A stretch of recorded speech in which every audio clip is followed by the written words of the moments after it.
What's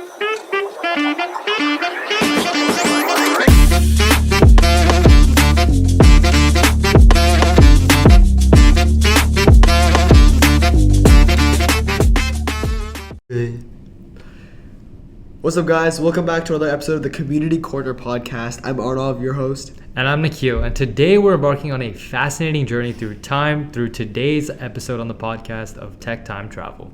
How past predictions shape our present. I think it's just incredible how people in the past envision the future. Like, have you seen those like memes and stuff where like in the 1960s people were like thinking we have flying cars? I think it's just really cool how like past tech predictions have shaped our current reality and why it's crucial for us to learn from them. For sure. Like, there's also a lot of things like, from flying cars to robot butlers. Like, there's a lot of things that have painted that picture, right? And so, like, speaking of those flying cars, right? Do you remember the Jetsons? The cartoon series? Yeah, the cartoon series, right? It showcased, like, basically for our viewers that haven't seen that, and probably our younger audience here, it showcased basically a futuristic world with like flying vehicles. So it's a very specific example of kind of those memes you've probably seen of, oh, you're gonna have flying vehicles in 2050, etc., right? And so, Arnav, how's that kind of like influence our perspective on tech today? Yeah, I think it's just crazy how like at one point, like on one side, like you might say, oh, we're actually like slow as a society because we haven't met these goals of like, oh, a flying car. But to be fair, like I don't think 50 years ago people would have ever imagined an iPhone.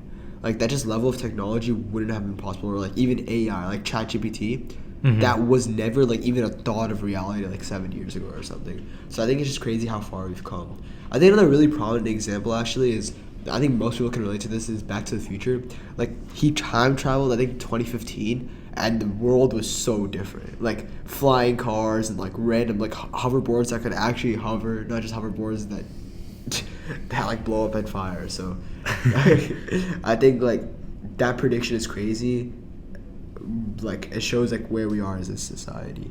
I think it's like a lot of times like people just like don't know what they don't know, if you know what I mean. So it's like kind of, like you mentioned, like people may not have known that the iPhone was going to exist, but they did say things about flying cars because back then, yeah, they had cars. Exactly. And so they were kind of able to somewhat envision that in some sense, right? Like it was very easy for them to just say like, oh yeah, like instead of them being on wheels, let's just like have them fly, right?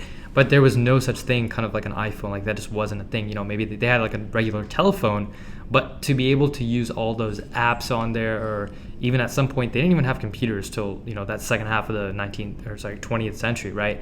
And so I think that kind of just goes to show that you really don't know what you don't know. Exactly. But the thing is, these predictions, they remind us that technology isn't static and it's always evolving, like no matter what.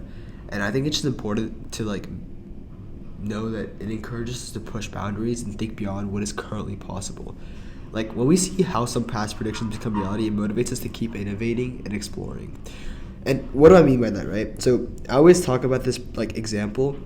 Let's say 20 years ago, people knew, like not 20 years ago. Let's say like 40 years ago, people knew about the internet and like how prominent it would be. Like people said the internet was just a fad. It was just like a trend. It would die down. But people like Bill Gates, they actually believed in the internet. They used it for their advantage. They learned like coding and like they took advantage of it, and they made so much. He basically took advantage of the market. He made so much money off of it. And I think it's really important to show. Like right now, it's AI. It's like, let's say 10 years ago, people who believed in AI are making billions of dollars today. Like Sam Altman, he grew up knowing or believing that AI was the future, and he created OpenAI, right? And so just like that, we have to assess what's the next big thing, learn it right now, take control, be optimistic, and I think that's the way to success. I think like with that said, what's really interesting is there's a lot of like sci-fi like writers out there that have been like talking about a lot of these things that we're talking about right now. So I think one of the examples I like to bring up is like Arthur C. Clarke. So he basically envisioned a communication satellite long before they existed, right? And so it's kind of remarkable because it paved the way for actual development of communication satellites in the modern day, right? And those things have really transformed how we connect as humans across the globe, right? Today, our world relies on satellite technology for literally everything. Like that's, for those of you guys who don't know, that's literally where our internet access comes from, our GPS navigation, all those things that you guys probably use on a day-to-day basis, all because someone imagined it decades ago through writing. Exactly. Like, imagine not having your GPS. Like, I remember a couple days ago, my dad was talking about how before they had to use like a physical map, that they print a physical map off the internet to know where they're going. I think that's just absurd to me. Like, what if you get lost? What if like the map isn't updated? Like, What if there's a crash? Like, you don't get to see the update. You have no idea. And like, let's say there is a crash. What way do you navigate to go to the new? Like, how do you get from point X to point A? So I think it's just really cool how like far our technology has come, even through predictions like that. For sure. And another thing is like, we kind of need to understand how to utilize these past predictions to basically navigate the future, right? Like, that's the whole point of looking at these kind of things. And I feel like I'm a strong believer that our future is shaped by our collective imagination and ambition. Like I said, right, with Arthur Clarke, right? Like, he was able to basically envision something and it did come true. And that really goes to show that. And so we need to be the controllers of our own economic destiny. We need to understand the evolving tech landscape. And so learning from the past really helps us predict upcoming trends and prepares ourselves to leverage technology effectively. Even like sci-fi writers like Hugh G. Wells, like, I think he's really, really prominent.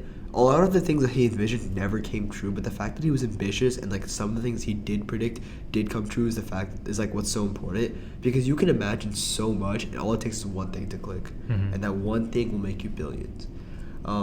And obviously, the viewers might be thinking, okay, that was the past. What can we do in today's age? Like, how can someone today use this knowledge to predict future tech trends and opportunities? Well, I think kind of like what I was going off from before is like, let's take AI, right? We've seen AI advancements influenced by past sci-fi visions of intelligent machines, and like those who learn and master these AI technology today position themselves to be innovators and leaders of tomorrow, influencing the economy, shaping the industry, and just having like that chokehold on the entire society, because they have the power and they control what everyone uses. Yeah, for sure. I think like those past tech predictions also serve as kind of a reminder of literally the limitless possibilities of technology. And like, I think it's also important to be wary of that technology at the same time, right? There's a lot of positives that can come from it, but there's also a lot of negatives. Like, 100%. For example, I believe it was a robot. I forgot in what country, but there was a video of it. That robot was basically being used to box boxes for manufacturing for about 15 minutes. And at the end of that 15 minutes, the robot had basically concluded that this wasn't the correct way to live its life. It was just a waste of its time. And it didn't like it. And it basically self-destructed itself. It literally committed suicide. That's crazy. And so like a lot of times we tend to believe in robots, we tend to believe in AI because it essentially lacks human emotion. So it's not affected, it's not, in some way it's not biased from that, but in a lot of ways that's something we should be wary about. And so I think it's always important to look at the positives and the negatives together. Yeah, I think it's like very, very much in the future, but it's always important to like keep in mind. Like right now, that's not a very prominent problem. Like 99.99% of the robots are doing the task more effectively, more efficiently, but it is something that will arise in the future, like in Terminator. That's exactly the way Terminator was played. So I think it's just important to keep that in mind. Yeah, no, for sure. So with that, we'd like to wrap up this episode on the Community Corner podcast. Remember, y'all, the corner is where we gather, and it's from there that we can shape our tech-enabled future. Until next time, take care and keep dreaming big. Peace.